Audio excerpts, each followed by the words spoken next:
Assalamualaikum warahmatullahi wabarakatuh. Perkenalkan saya Arifah Widiasari dengan NIM 2212184862. Mata kuliah Pengauditan 2 dengan dosen pengampu Ibu Hasanah Setiawati, SE MBA AKCA. Nah, di sini saya berkesempatan untuk menjelaskan sedikit mengenai siklus penjualan dan penagihan piutang. Kegiatan yang berkaitan dengan siklus penjualan. Yang pertama ada credit sale atau penjualan dengan akun yang berkaitan, ada piutang usaha di debit, penjualan di kredit. Yang kedua ada penerimaan kas, yang ketiga ada return penjualan, yang keempat ada cadangan kerugian piutang, yang kelima ada penghapusan piutang.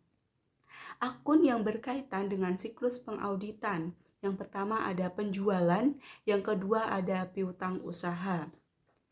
Hal yang perlu diperhatikan saat melakukan prosedur audit adalah mengetahui tujuan audit atau asersi-asersi audit untuk penjualan dan penagihan piutang.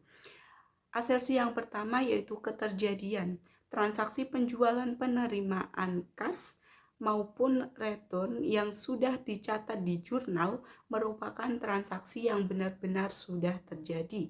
Misalnya, transaksi penjualan akan dicatat di jurnal apabila barang sudah diterima langsung oleh pelanggan. Yang kedua ada kelengkapan. Semua transaksi dicatat dengan lengkap. Yang ketiga ada akurasi. Semua transaksi penjualan sudah dicatat dengan tepat. Yang keempat ada pisah batas atau cut off. Semua transaksi penjualan dan penagihan dicatat pada catatan keuangan di periode akuntansi yang tepat. Artinya, transaksi penjualan dari periode tahun lalu dicatat di catatan keuangan periode tahun lalu. Yang kelima ada classification atau klasifikasi. Transaksi penjualan dan anak-anaknya dicatat di akun yang tepat sesuai dengan klasifikasinya. Misalnya, perusahaan dagang mempunyai pendapatan jasa dan digabung dengan penjualan.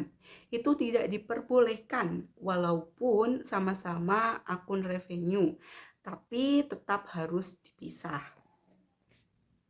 Asersi-asersi akun piutang usaha.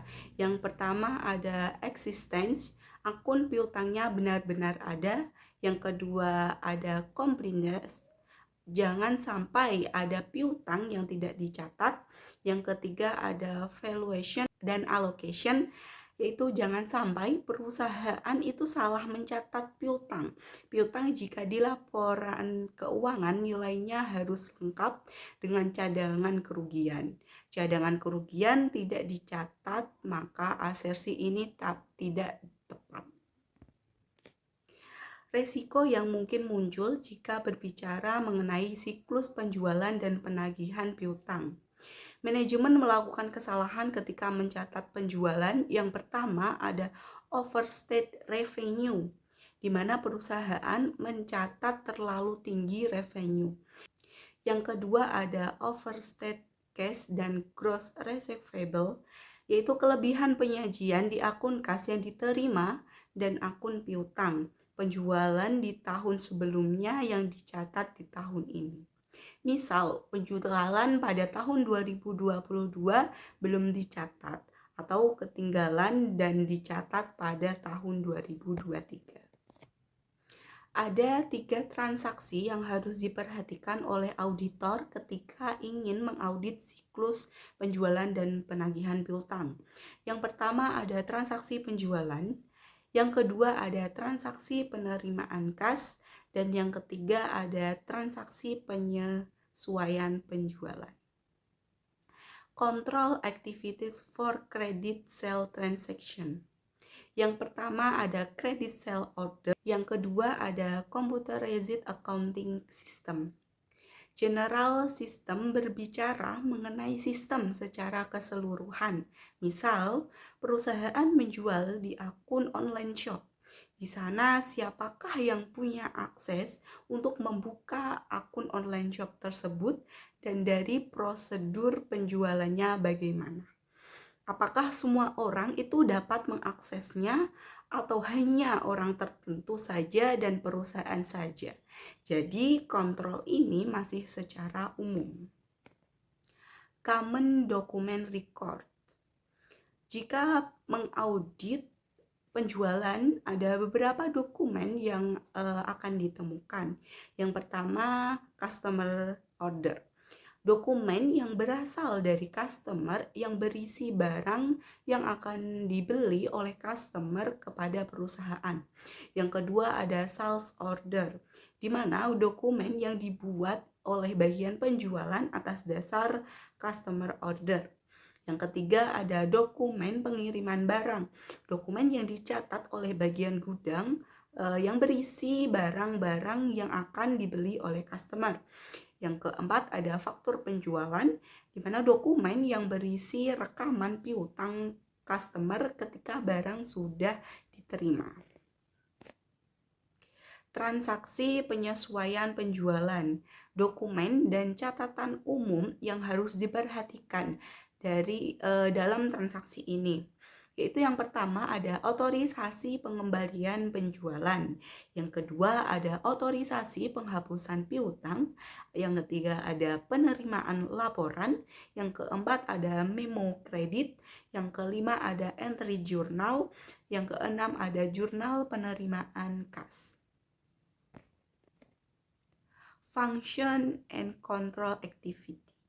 Beberapa kegiatan pengendalian yang berkaitan dengan penjualan. Yang pertama ada pemisahan tugas. Personal yang memiliki persetujuan kredit harus dipisahkan dari petugas penjualan. Yang kedua ada otorisasi penjualan. Di dalam otorisasi penjualan ini ada 4 poin. Yang pertama yaitu otorisasi yang tepat melakukan persetujuan kredit sebelum pembuatan sales order. Yang kedua yaitu barang bisa dikirim ke pembeli jika otorisasi pengiriman barang telah dilakukan. Yang ketiga ada harga barang, termin penjualan, pengangkutan dan potongan penjualan harus diotorisasi. Yang keempat ada laporan piutang bulanan berisi 4 informasi.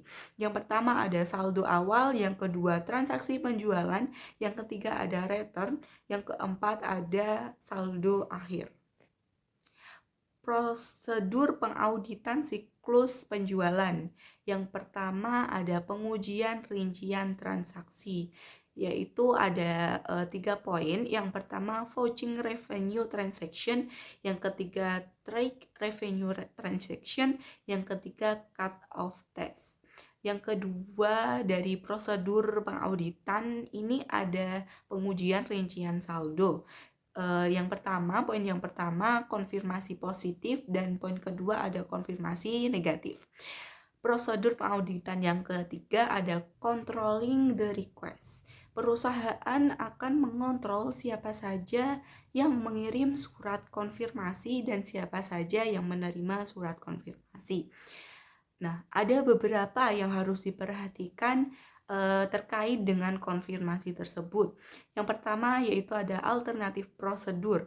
Jadi apa yang harus kita lakukan jika tidak ada respon dari pelanggan?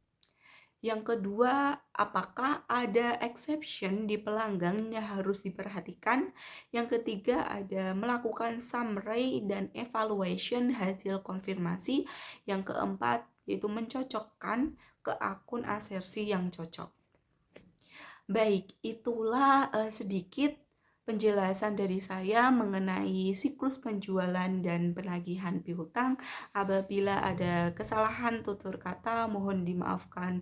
Wallahul muwaffiq ila aqwamit thoriq. Assalamualaikum warahmatullahi wabarakatuh.